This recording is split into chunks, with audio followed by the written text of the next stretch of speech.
నమస్కారం గురు అందరికీ నేను మీ తల్లిచ్చినాడు థ్యాంక్స్ అప్ప ఎట్లా ఈ యాస్ క్లబ్ మ్యూజిక్ కొట్టే ఒక బాయ్ని చూపిస్తూ ఉండవు చాలా థ్యాంక్స్ అప్ప ఏమి మండే ఎండల్లో ఏం చేసేది అనుకుంటుమే అంటే దీంట్లో ఏమన్నా పోయి పొడిండారంటే అంతే ఏమేమి రోగాలు వచ్చి ఎగురుతారో నాకు తెలియదు. ఇది మ్యూజిక్ కొట్టే కాదు, ఇది ఒక కాలంలో ఈ బాయిలో వచ్చి నీళ్ళు ఊరంతా తాకుతూ ఉంటారు. ఇప్పుడు పాషలు కట్టుకొని ఇటేసిరే ఇది కట్టడం బాయి, ఇది కట్టడం బాయి. ఆ మెట్లు ఇంకా దుమ్కి మ్యూజిక్ కొడతా ఉండింది.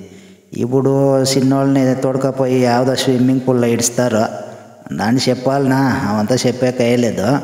దాంట్లో యాదో పొరలాడుకొని అట్లా వస్తారు, నేర్చుకుంటారు.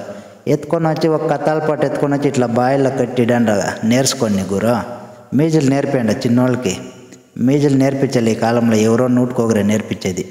మ్యూజిక్ నేర్పిస్తే మంచిది గురు. ఏడో పోయిన తవ మ్యూజిక్ కావాలి చిన్నోళ్ళకి నేర్పండి డెఫినెట్లీ. ఏడో ఒకతావ ఎత్తుకపోయి మ్యూజిక్ నేర్పించడండి చిన్నోళ్ళకి మాత్రం ఇడొద్దండి. ఈ సమ్మర్ లీవుల్లో నేర్పించడండి. మేమంతా ఆవిడ సద్య మ్యూజిక్ కొట్టేదానికి ఏం పాటలు పడిపోయి నేర్చుకుంటామే, అంతా ఒకటి నేరాలు అట్లవే.